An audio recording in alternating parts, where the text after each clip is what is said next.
What's going on, guys? ¿Cómo están, boys? Here, welcome back to another video here on the channel. And I'm done. I'm free, no responsibilities, no strings attached. And now I can actually go ahead and do as many videos as I like. So today what we are gonna start is kind of like transfer news. We're just gonna give you transfer news every day, hopefully, if I can. And today we're gonna be starting by opening up with a news which really has surprised me. Barcelona does not only want to go for one number 9, Barcelona want to go for 2 number 9s. And who might that second striker, be?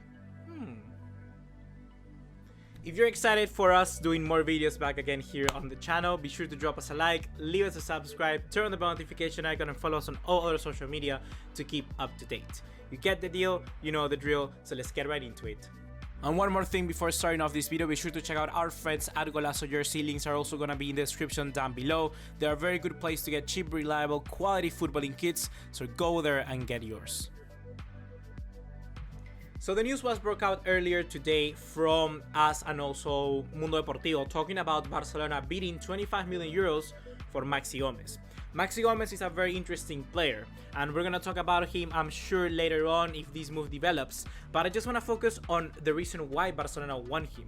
Barcelona bid 25 million euros, which Celta Vigo rejected, and to that point makes a little bit of sense. I think the 25 million euros for Maxi Gomez would be too much of a bargain. Apparently Celta Vigo want to hold out until 40 million. If Barcelona really want to get him, I say go to that 30 million mark, maybe 33, but don't go over 40. 40 is his value at max. I don't think he's past that. Barcelona apparently want a second striker, because they saw the performances of people like Fernando Llorente, of people like Divock Origi, and they see that now you need to have people off the bench, you need to have players of impact. And yes, I do understand that, for instance, Dembele can be in some situations. He was a player of impact, for instance, in the very first leg against Liverpool. That chance that he missed, I'm not holding him back, but that's kind of what a player of impact does. He comes back and certainly creates danger. Dembele does that, but we need more players like it. And in a sense, we've got them. We got people like Malcolm, and we had them in people like Paco Alcácer that went on to Dortmund. And if you see a problem here, is that Barcelona don't have a clear transfer strategy. And that's the thing that is bothering me. We had players like that before, but because of either just wanting to stick to the players with the big names, you just lose what's more important in football. And that's a team, that's a collective, that's a squad. So it just really pains me to see now that we're tracking back on our mistakes. When it comes to Maxi Gomez itself, he's an interesting player because he's a different dynamic, he has a different style to what we normally play. If we bring on Maxi Gomez, let's say at the 80th minute, playing against someone like Atletico Madrid, he could break us out because he's much more of a target man, he can fight, he has that garra from Uruguay. So yeah, it's interesting proposition from that scenario.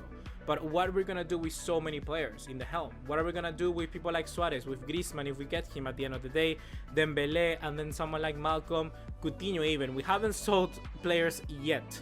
So I don't know. It's a good proposition that they're trying to go get the DNA, that different style that can help us break some games down, have some impact players as a number 9.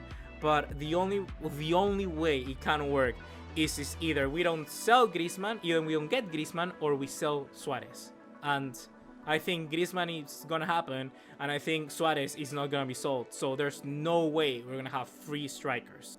In another piece of news there, I already comment about Dortmund, and this next kind of story comes from the Bundesliga, because Dortmund has gotten 3 transfers 3 transfers through the door in less than 48 hours. They got Nico Schulz, left back from Hoffenheim. They got left winger / midfielder from Bayer Leverkusen, Julian Brandt, for 25-27. And then they got Torgan Hazard for 22.5 million euros. That is wonderful business, honestly. And this has encouraged me now to do kind of like a playthrough with Dortmund. I already promised to you guys that I'm going to be doing that career mode on Barcelona and getting the transfers in. But it has gotten me the idea that there are so many clubs that need to rebuild that I want to do also a series on that. I want to do a series about how Atletico Madrid is going to rebuild, a series on how Juventus is going to rebuild. Perhaps not just like 10 episodes like the Barcelona one, but just at least one commenting about that, because it's very interesting how European football is gonna be taking a step up. This transfer window is gonna be crazy, so I just want to cover as much as I can here on the channel. And one of those teams which is gonna be contributing to it is gonna be Dortmund, because look at the signings they've made. It's honestly superb, and the thing that we need to learn here, or many of the other clubs out there for this season or the season after that, is that they're doing the signings very early, and they're getting them through the door. They already know what they want to get, they already know who they can get, and they know how much they can get it for.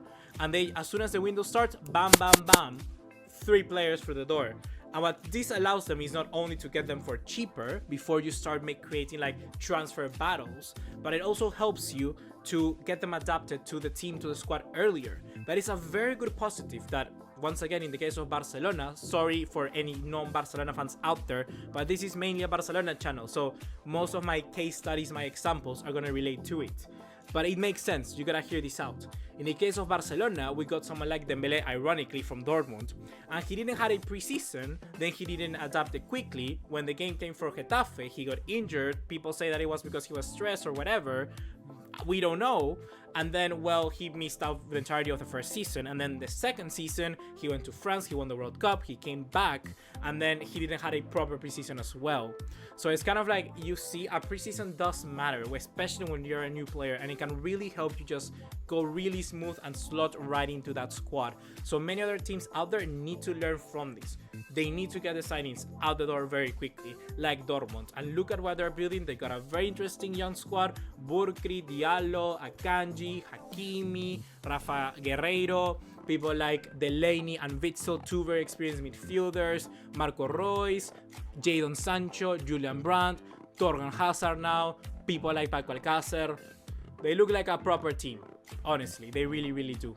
And then to finish off this episode, we got news from Real Betis. They're looking for a manager. We know Setien has left, and all the managers they've been looking into could be very interesting managers for Barcelona in the future. Not just right now, because I think they're a little bit kind of like verde. They're not mature enough. We have to see how they develop in their career. Those managers in question are Lopetegui, well, certainly not him, Philip Cocu and Rudy Garcia. They'll also be looking into Abelardo Fernandez and Claude Puel, but those last 2 have a different philosophy from the first 3. Real Betis, interesting to see how they're gonna work, because we know that they're a club with high expectations and they want to play the nice football, so let's see how it works out for them. So hopefully guys you have enjoyed this video. Be sure to drop us a like if you did, and also subscribe for more content like this. With that being said, like I said, I'm gonna be doing more videos talking about Barcelona and how they need to rebuild in a career mode fashion in FIFA 19, but then I also want to comment on other teams out there. So just leave me down below all your feedback. What do you want to see from me in this off season? And yeah, I'll see you in the next one. Take care. Ciao.